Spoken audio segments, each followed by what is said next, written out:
streets. I can't see you hear me.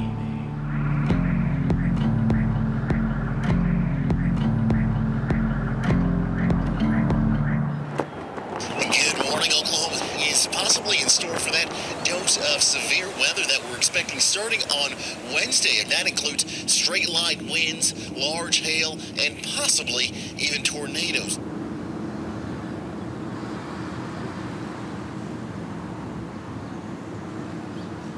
Oklahoma, in the heart of America, one of the most deeply afflicted states in the opioids addiction crisis. Oklahoma might change the course of history.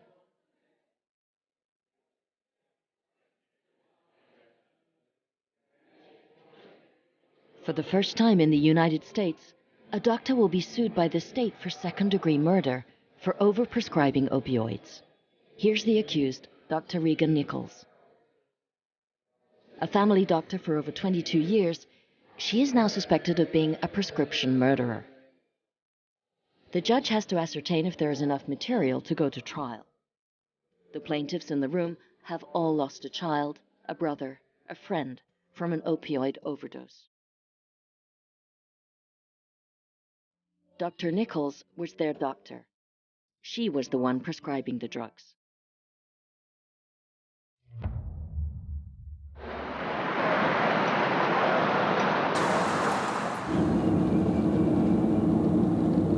My name's Irvin Box. I'm an attorney in Oklahoma City. I practice criminal defense. I've been a police officer, and I've been a prosecutor, and I've been a judge.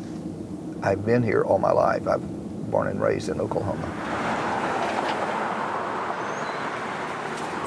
We're right in the heart of the oil production. We're right on the edge of where cowboys are. And so we've got a lot of people in here that are hardworking people. And it's a pretty peaceful city as far as that goes. Irvin Box knows these roads inside out and is on first-name terms with the local people. All his career, he's defended this community. But today, the clients have changed. Before I was having people from more the poverty level. Now I have people of all walks of life. I have lawyers, I have doctors' children who have become addicted to the opiates. Now it's every level and every area of life, as far as for the low income, high income, all of them are affected by the opiate use. He represents several families from this town. Everyone has lost a relative deceased of a cardiac arrest following a painkiller overdose. Drugs prescribed by Dr. Nichols.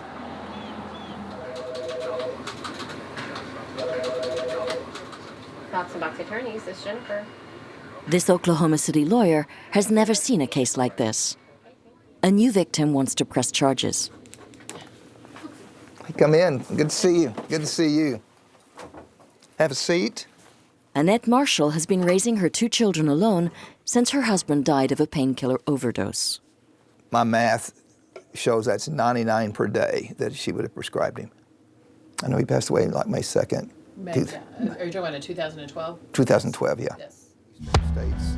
He was a fireman. Jersey. She works as an education counselor. A regular family. All it took was back surgery to turn everything over. In a few months, her husband became addicted to the painkillers prescribed by Dr. Nichols. Of course, once you have a back surgery, it's never quite the same.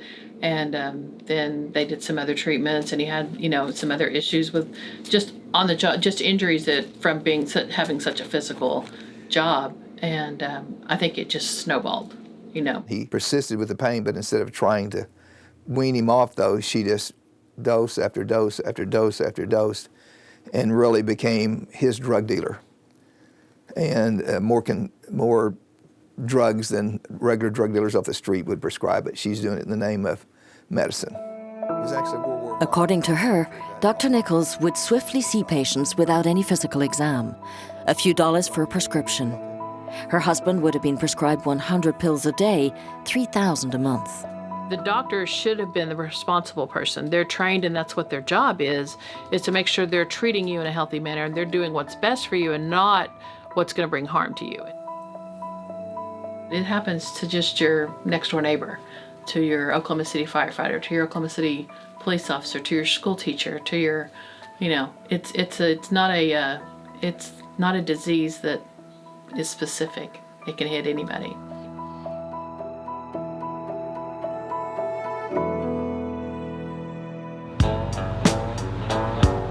How come opioids invaded America?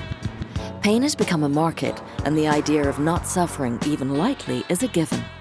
In drugstores that look like fast foods, anyone can shop for painkillers. Physical or psychological, a painkiller exists for almost any reason. Imagine facing the day with less chronic osteoarthritis pain. Imagine living your life with less chronic low back pain. Imagine you with less pain that can help. Amongst the painkillers on prescription are the opioids. Usually prescribed for backaches or headaches, 2 million Americans are addicted to these pills. For a reason that most ignore, they're opium-based. I'm Jason Beeman, and I am the chair of psychiatry at Oklahoma State University's Center for Health Sciences. Our oath is essentially first do no harm. And I think that that's one of the biggest problems is that doctors don't realize that by prescribing opioids, that they could doing more harm than good. And we've seen that in a lot of cases. What were they originally prescribed for? Well, historically, the use has been for what we call cancer pain. That cancer does a lot of horrible things to your body and can cause a lot of pain. Nowadays, it's used for a lot of different things. These pills are called hydrocodone, Percocet, Oxycontin, or Fentanyl. All the drugs that are legally sold on the market share the same component, a powerful narcotic, heroin. And sometimes they are 1,000 times more opium concentrated. The opioid compound comes from a plant called the opium poppy. And these plants are really grown mostly in Asia, and then they're imported by drug companies into the United States. But what we do with the pills is we take the good parts of the flower that you would smoke, and we concentrate them in a little pill.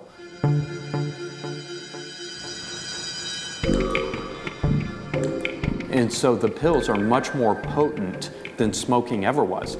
But in the United States, we outlawed the smoking of opium in the early 1900s. If you get a 3-day prescription, there is a 13% chance that you'll be taking those opioids a year later.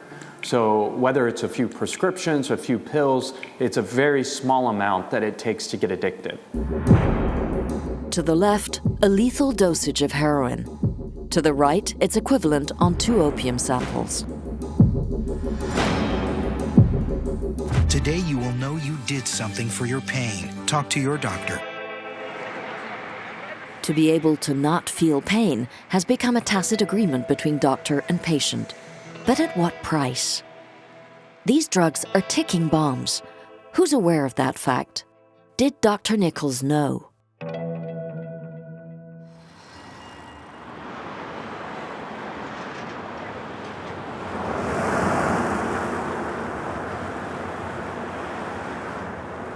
A wrongful death lawsuit is filed today against a Midwest City doctor. Regan Nichols is already accused of prescribing a massive amount of opioids to 5 patients who later died. But then when I heard that there was 4 other deaths, then I started thinking, uh-oh. Good evening. A Midwest City doctor, behind bars tonight. 3 million doses. That's the amount of narcotics investigators say Dr. Regan Nichols prescribed between 2010. I was very happy she got arrested, and I was watching on TV. I was very happy for that to happen.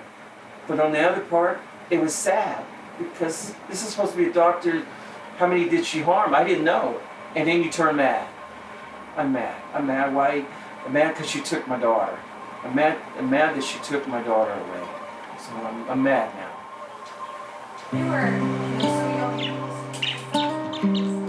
Lisa and Eddie have spent their entire life in this house. This is where their daughter Chelsea was born 21 years ago. Here also that she passed away of a painkiller overdose in 2013. Their story is one of an analgesic-burdened family hiding in the secret and shame of addiction. She's had 4 back surgeries. Dr. Nichols was Lisa's doctor for 7 years. She was the first to fall into the opioids trap. When I first started seeing her, I thought she was going to be okay, and she was giving me pain medicine to help my back. But as the years go by, of course, your body gets used to that medicine, so then it doesn't work. You know, you used to could take one pain pill, and now you're having to take 2 or 3 pain pills because the pain is so bad. So it just increased, and it's just a vicious cycle because you know you got to have the medicine, but you know you don't want to have to take that much medicine. But you can't. I couldn't work and do my job if I didn't have the medicine. Lisa hid her own addiction. What she didn't know is that her daughter was doing the same thing. For 3 years, Chelsea had diabetes, which causes muscular pains. It was her turn to consult with Dr. Nichols. And I asked her about the quantity of medicine she was giving her, and her response to me was, Chelsea was an adult, that she couldn't talk to me about Chelsea's medical, but she could talk to me about Chelsea's diabetes, but she wouldn't talk to me about the medication that she was giving her. I did trust her. I trusted her with my daughter, and that I feel extremely responsible because Chelsea would have never seen her.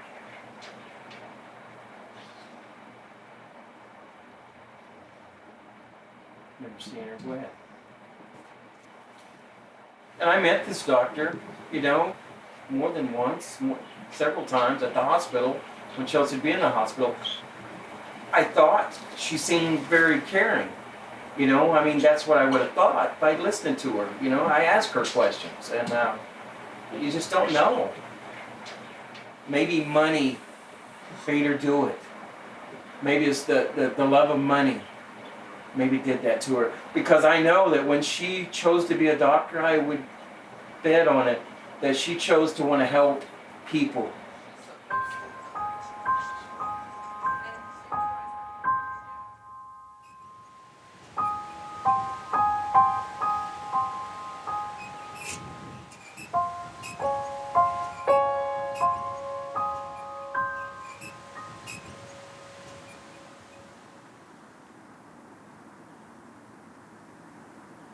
We met Dr. Nichols almost a year ago. I think she has a very good heart. She wants to help people. Maybe a little awkward, but she's got a really sweet heart. My name's Tommy Adler. I'm a criminal defense attorney here at Oklahoma City. We represent Dr. Regan Nichols. I really like her very much. Doctors lose patients all the time. To accuse a doctor of acting in reckless disregard for her patients when we believe that she was genuinely attempting to care for them is a big step for the government. That exposes doctors to a lot of risk. These were troubled people. These patients were abusing the things that they had access to. It wasn't the amounts that Dr. Nichols prescribed these people that killed them. It was the amounts that they decided to take.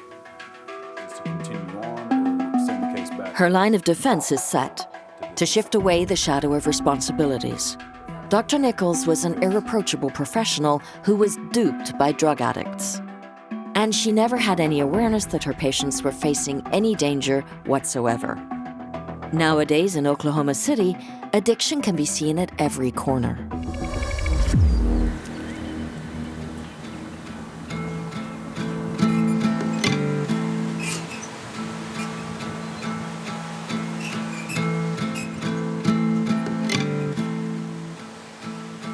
I think America got here because we are the most medicated country in the world. We are a country of fast food, quick fixes, now. Feel bad? Here's a pill. Hurt? Here's a pill. Erectile dysfunction? Here's a pill. All of those things are right there at a doctor's pen. But pain is good. Pain reminds us that we're alive. Jake was addicted to opioids. He went to this center as a patient. Since then, he's become the head of the facility in order to save others like himself. Everyone here has to learn to live without painkillers. This private ranch has 30 places a year, but receives 40 requests a day. At 21 years old, Kyle is in rehab for the first time. What's up, brother? You doing all right? Yeah, how are you? I'm good. Well, cool, man. How you feeling? Felt better. I got you. So. All right. You stayed clean? Yeah. All right, cool. Take a drug test. You ready? Yeah. All right, man. We'll get your mom in here, and then we'll get everything started. Okay. So, all right, after you guys. Good morning. Kyle. J.R. Nice to meet you. Kyle's been to college and is the father of a little boy. But 4 years ago, he became addicted to opioids and then heroin. All right. Opiates, heroin, and Oxycontin. Anything else? No? Okay. And this is first treatment time, right? Yes, sir. All right. How are you feeling? Very emotional. I got you. It's emotional for everybody. She's waiting for her boy to come back. It's going to take, Kyle, about 30 days for you to really begin to see a change. Yeah. This is life and death, man. There's only 3 ways out of this, which is get sober, which is what I pray for you. The second one is prison, if you're lucky. Third one is you get buried. I don't know how else to say it, but I'm at my end. I can't do this anymore. I just can't. I love him so much, but I would rather not see him than put up with this monster that I don't know. Are you leaving? Yeah. All right, love you. Love you too. I promise we'll take good care of it. Okay.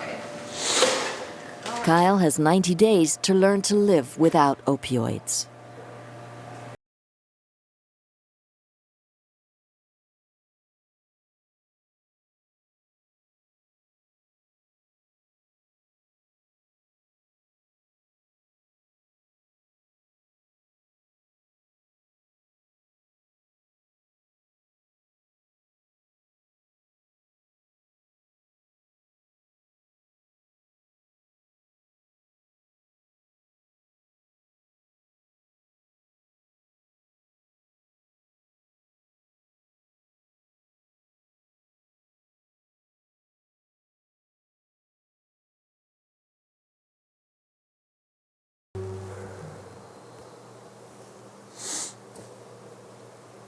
One of my friends died. It's one of my best friends. And after that, me and my friend just kind of stuck together and we're doing these pills, and it was just blocking out so much pain. We were so stressed out, like fighting back tears every day. I think that's how I got addicted, was just blocking out that pain. It made me feel good, it made me forget, it actually helped me out with a lot of things. You know, I depended on it. That was my girl, you know, that was my love. And then just this last year, like too many bad things. I've lost my family, and that wasn't enough. That wasn't enough to make me want to change. And mentally in my head, like I've gotten close to suicide. You know, these pills are creating monsters, and I don't think that they should be legal. Just like tobacco addiction, the dangers of opioids have been hidden. It has taken 20 years for the government to take action, for financial reasons.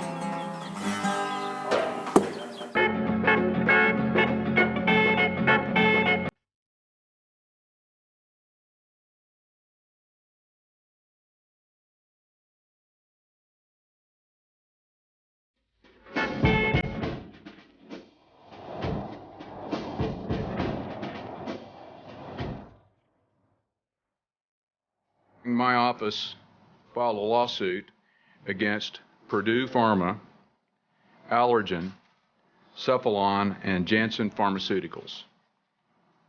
In putting this lawsuit together, we believe these companies are culpable for the tragic, heartbreaking number of Oklahomans who have become addicted or who have died as a result of the opioid epidemic in our state.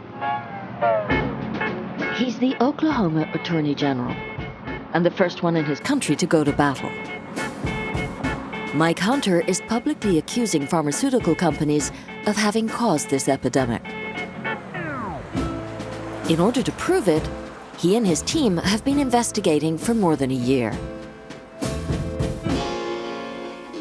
Yes, my name is Reggie Whitten. I'm an attorney here in Oklahoma City. My name is Michael Burridge. I am a lawyer in Oklahoma.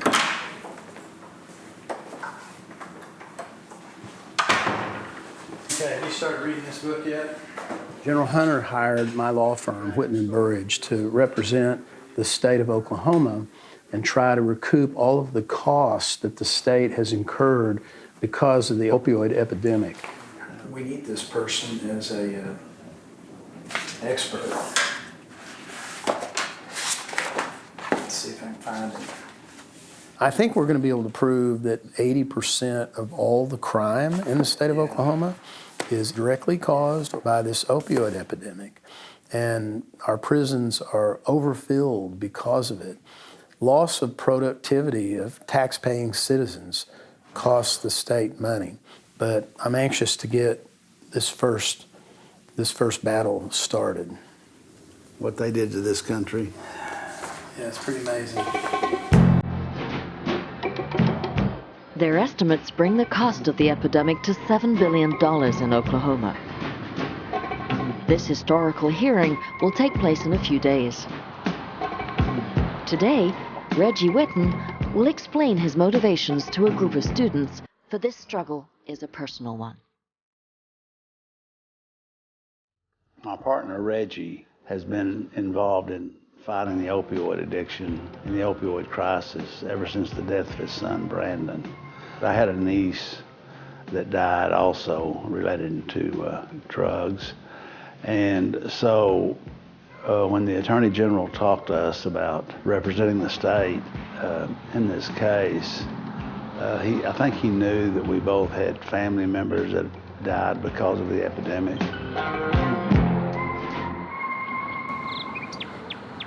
We're going to talk to incoming freshman athletes at the University of Oklahoma. I'm going to tell them the story about my son Brandon and about the power of addiction and how dangerous it is, and maybe save somebody's life.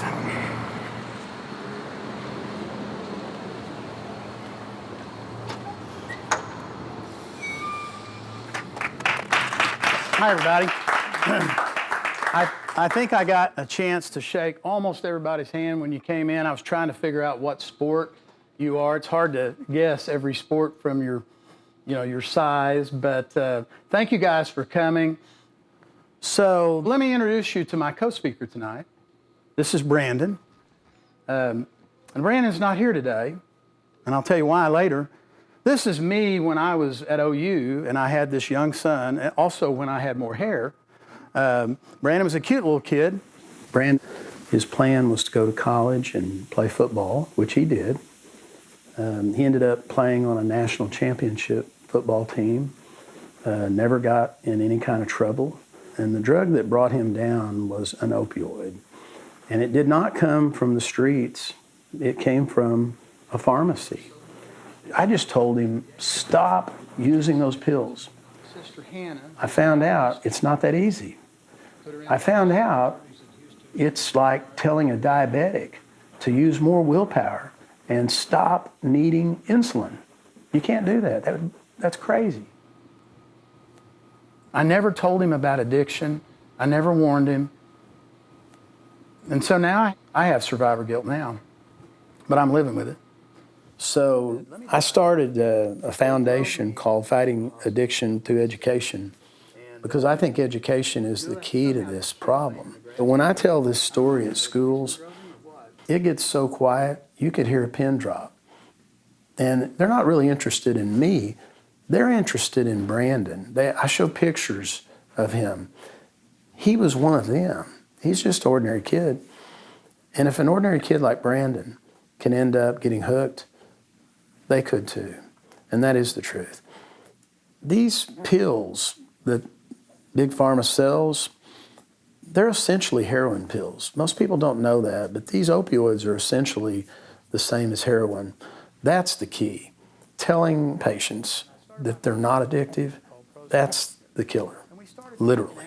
Thank you guys for being a good audience, and I'm hoping some of the information I've shared with you today might help you in a good way.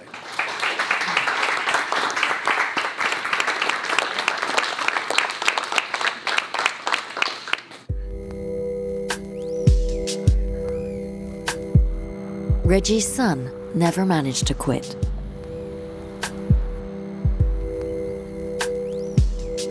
For Reggie, there is someone responsible for his misery: Purdue Pharmaceutical.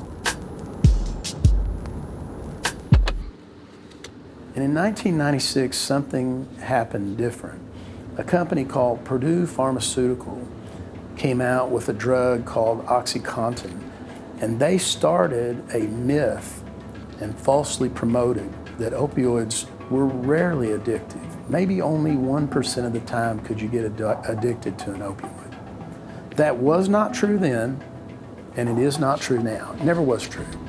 That was a false statement, and other companies jumped on the bandwagon of making money. And the false lies spread and the false marketing spread. They are guilty of lying about these drugs. They caused this epidemic. I believe that with every fiber of my being. Back in 1996, the first promotional ad campaign for an opioid was broadcasted. We found it. We doctors were wrong in thinking that opioids can't be used long term. They can be and they should be. We used to think they'd stop working, or the patients would become addicts, or they'd be sedated into inactivity. These 6 cases show how wrong those views were. In this little film, the public was assured with certification that Oxycontin would show no risk of addiction despite its high concentration in opium. To make it believable, a real doctor and real patients bear witness. They all confirm that this treatment, usually reserved for patients in the terminal phase of cancer, can be used without any danger for common pains. I got my life back now. Now I can enjoy every day that I live. I can really enjoy myself.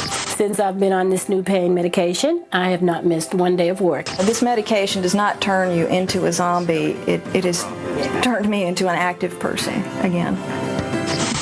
Whereas addiction is the first known risk of an opioid, the figures shown by Purdue Pharma are purely and solely unreliable. Some patients may be afraid of taking opioids because they're perceived as too strong or addictive.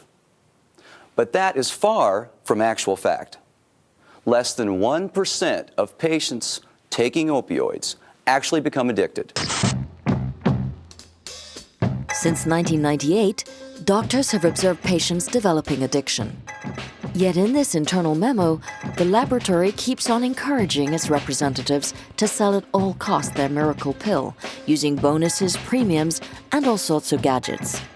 In only 5 years, Oxycontin went from 600,000 prescriptions a year to more than 6 million.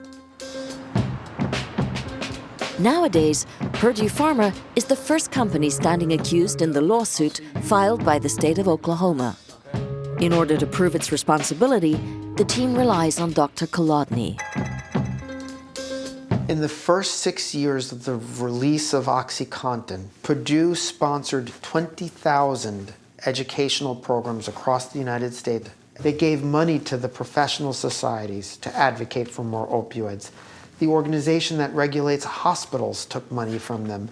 The organization that regulates doctors in different states took money from them. From all of these different directions, we were told to prescribe much more. The opioid lobby, the manufacturers and distributors of opioids, spent $880 million over a 10-year period blocking efforts for more cautious prescribing, that they spent 8 times more than the gun lobby in the United States has spent in trying to block gun regulations.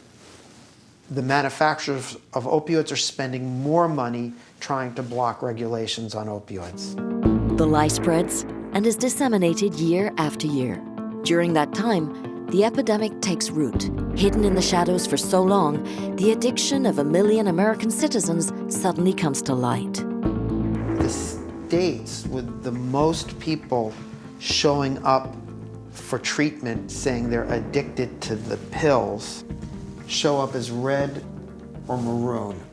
And so this is 99, 2001, 2003, 2005, 2007, and 2009. What you can see is that in every state in the United States, we've seen a very sharp increase in the number of people seeking treatment for addiction to prescription opioids. Big companies were aware that these pills were dangerous, addictive. Of course. And could kill people. Of course. They were aware before they put out their drug. And when the drug started to get prescribed, it was very clear early on there was a public health problem associated with this. So there was overwhelming evidence that the products that were making them rich were killing people. I got my life back now. We wanted to find the patients that testified in this ad. Johnny passed away in 2008 in an accident caused by Oxycontin. His wife confided he had become addicted to it. Lauren was addicted for years. Now she's free of it. Ira became addicted and was also found dead of a cardiac arrest. 3 patients out of 6 had become addicted. As for the doctor who appeared in the film, here is his answer.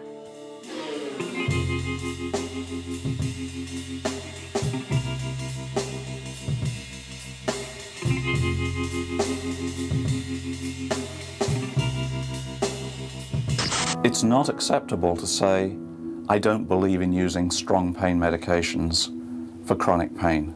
We need to stop saying this. Would you care for more tea? Yeah, Thank you. Heavenly Father, thank you for the meal that we have. We love you so much. Tell Chelsea we love her and all my family. In Jesus Christ's name I pray. Amen.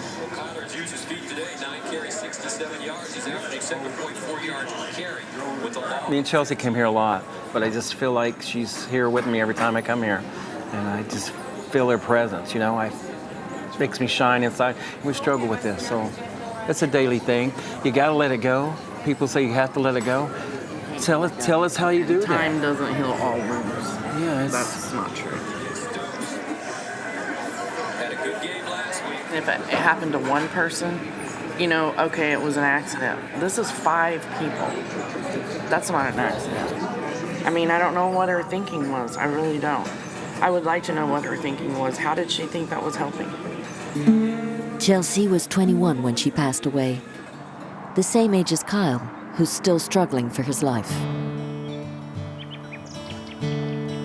Kyle has begun his first days of therapy at the center. In his struggle against the addiction, only speech seems to be the all-purpose remedy. Okay, so what I want to do today is incorporate a little bit of the stuff that we did this morning. Every single one of us, to include myself, when we come in here, all of us have a tendency for this particular thing I'm going to talk about. Several of the guys that are in here were athletes. They got injured. That introduced him to the opiates. Whenever they take the opioids, they find out, hey, not only does this make me physically feel better, but emotionally I feel better. So what have opiates done for you? How'd you feel? Made me feel like a better person.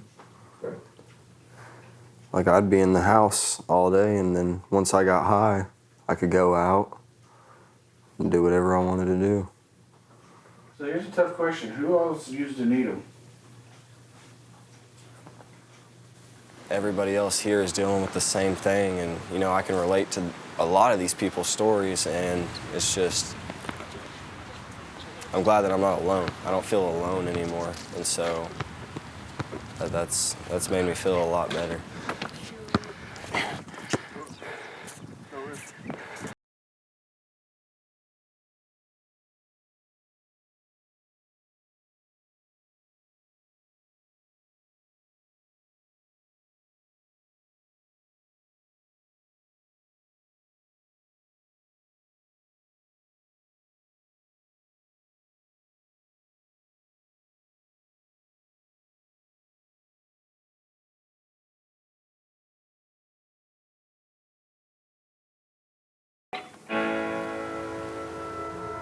On day 15 of his treatment, Kyle relapsed. One of the patients had brought in heroin secretly. He couldn't resist.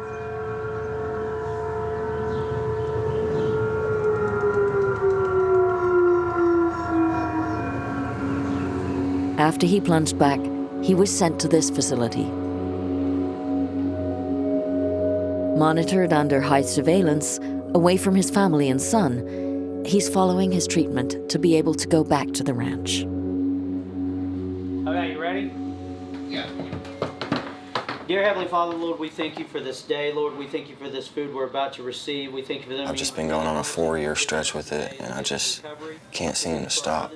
And yeah, it's highly addictive. Why is it so hard to be sober? Because you have pain? I guess it's just now that I'm sober, I have feelings. And I mean, because when I used to get high, I would just get high and pass out. Back door.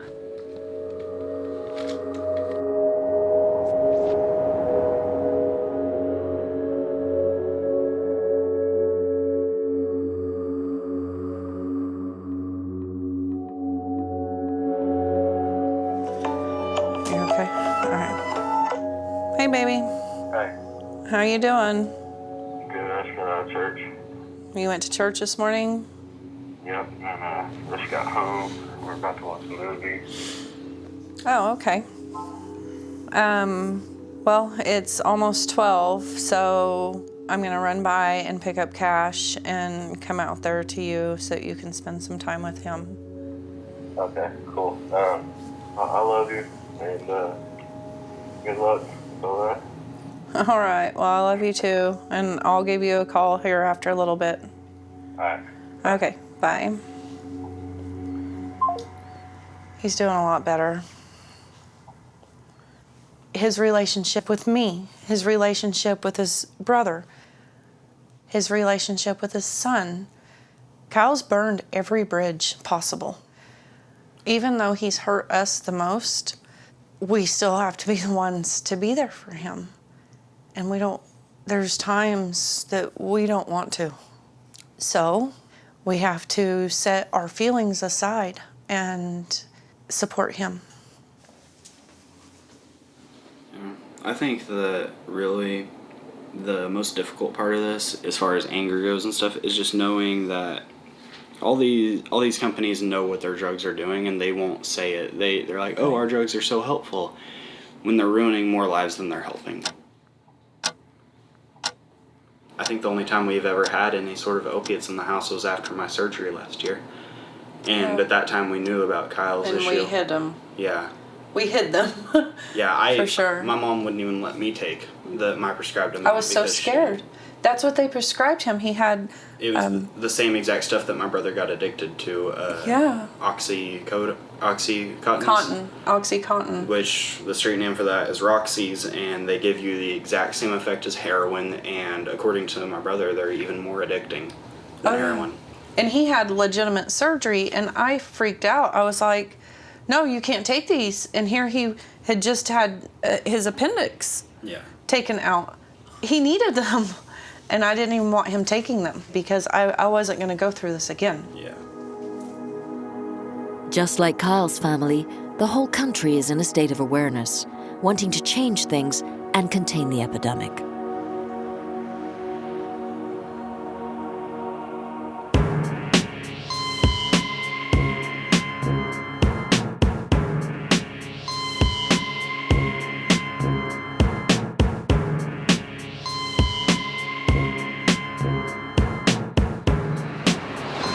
At the Oklahoma University, an unseen and aggressive alliance was formed. Researcher Andrew Kolodny, lawyer Reggie Whitten, and Dr. Jason Beeman.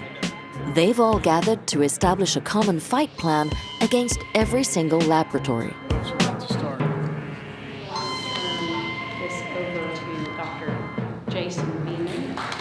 Dr. Beeman has created the first college education program of the country on painkillers addiction. Project Echo. And then also let's provide education to all of the prescribers from dentists, doctors, and veterinarians right then and there. We think that that will do more to decrease opioid prescribing than any of our other initiatives. I think the overwhelming response has been that the doctors that are graduating now and going out into practice are not prescribing these. And we've seen over 20% decline in prescriptions in Oklahoma over the last 2 years.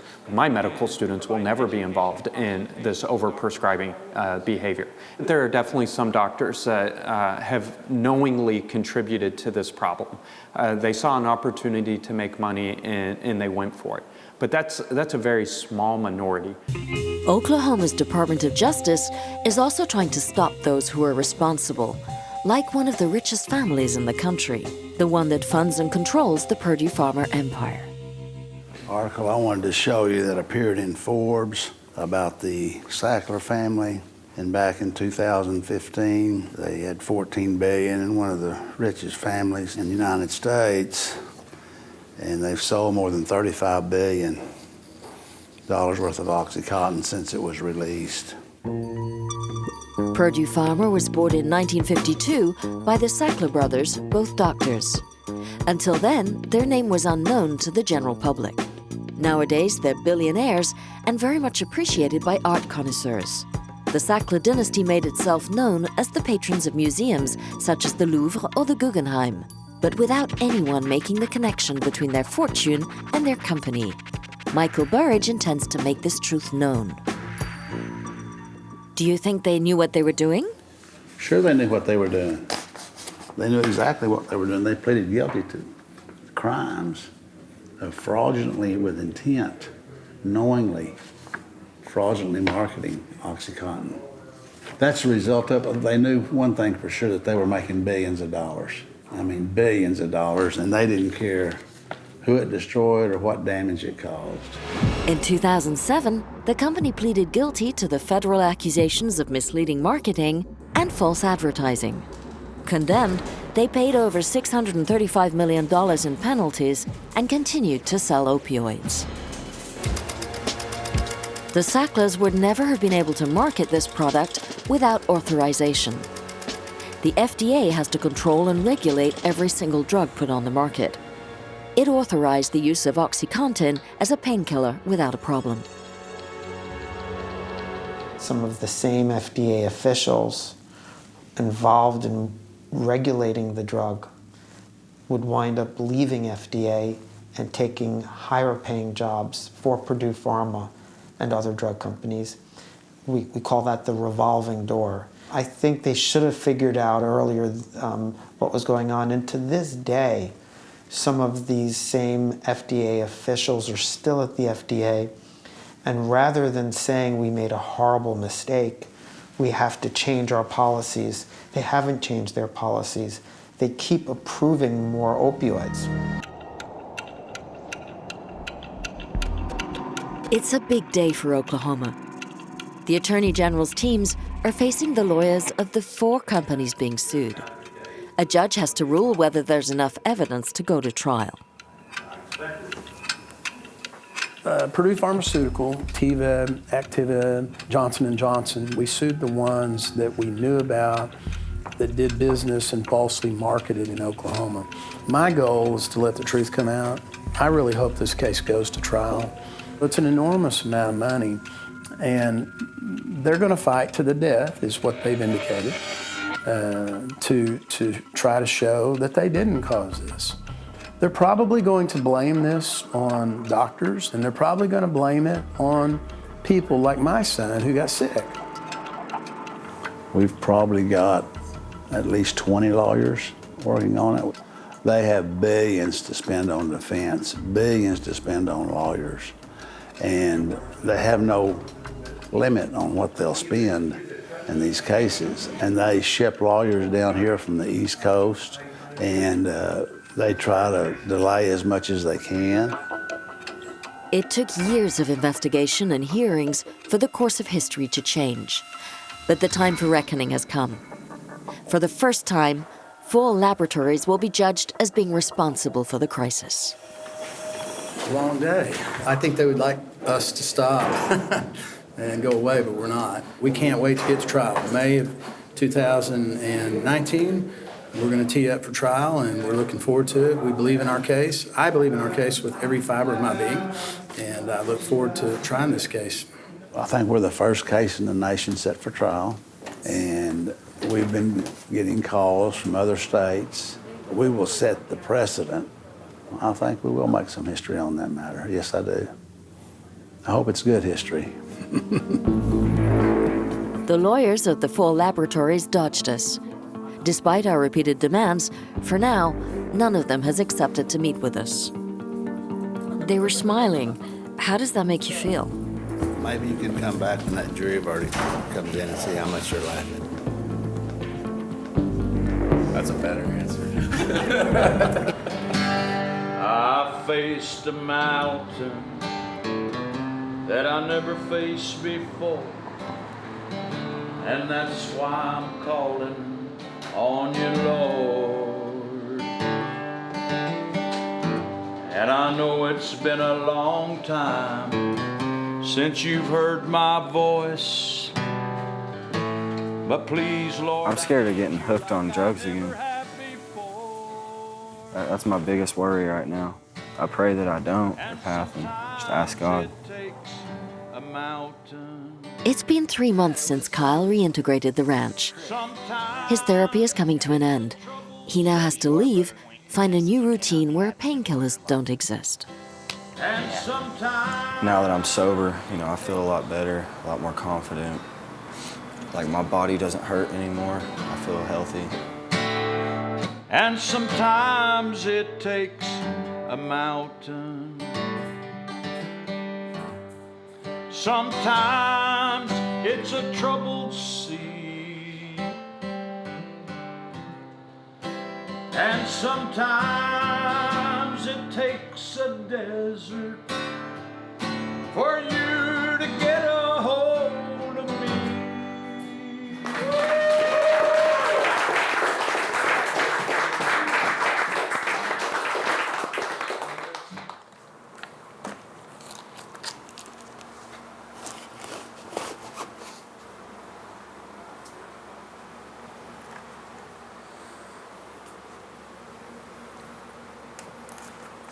This is a little letter I wrote to my son. It says, "Son, it's Daddy. I've been in a very miserable place for some years now. Daddy's hurting. Unfortunately, I've brought my pain upon you. I'm in a safe place learning more and more on how to help myself. I want to be better so bad, son. I miss you so much. That's part of the reason why I'm writing this letter. My addiction just won't let me be the good guy I want to be. Not even for 1 second. I hate it just as much as you do. I don't want you to go through this any longer. I promise you Daddy's on his way back. This time I'm here to stay with you. You've got me wrapped around your tiny little fingers. Please forgive me. Love, Daddy."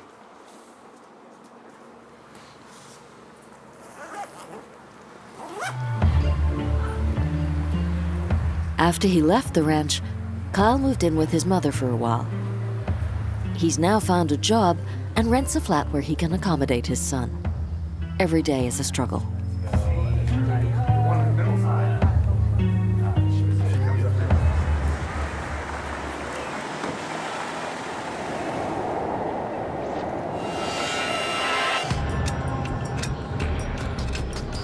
This is the final battle, the one that gets to decide the fate of Dr. Nichols.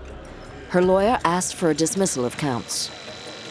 The state of Oklahoma wants the lawsuit to go before a criminal court. I think she acted extraordinarily recklessly. So what my goal is to Burks file a motion to allow the court and the jury to hear all the other victims that died as a result of her negligence as well. So the jury can get a full picture of what she was doing during that time. Your daughter was 21 when she died, and there's no reason why she should have been on that type of medication at the age of 21, especially diabetic.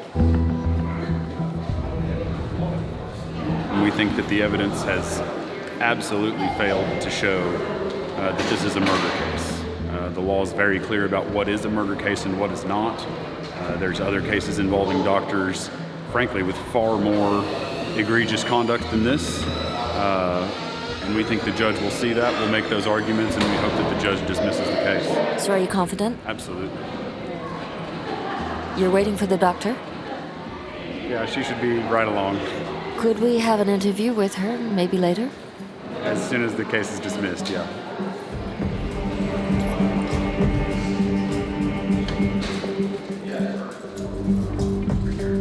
All along the hearing, Dr. Nichols seems detached from the events surrounding her. A vacant look on her face. She will never speak. As if none of this were her concern. The judge has reached a ruling. Dr. Nichols will be tried for murder. It's an exceptional decision on the part of the American justice system. The trial has to happen in a year or less. From now on, she's banned from practicing. Dr. Nichols and her lawyer have decided to plead non-guilty.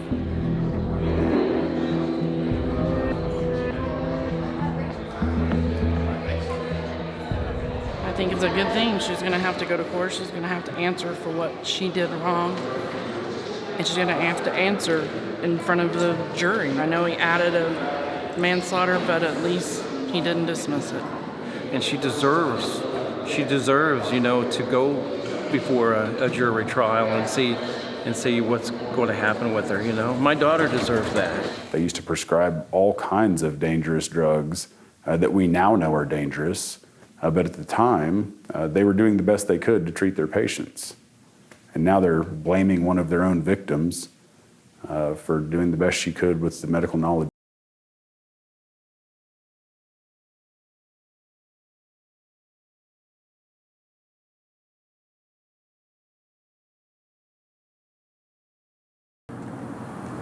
Love you. Daddy loves you. I miss you. I miss you. You hear me? I believe you hear me. Love you, Chelsea.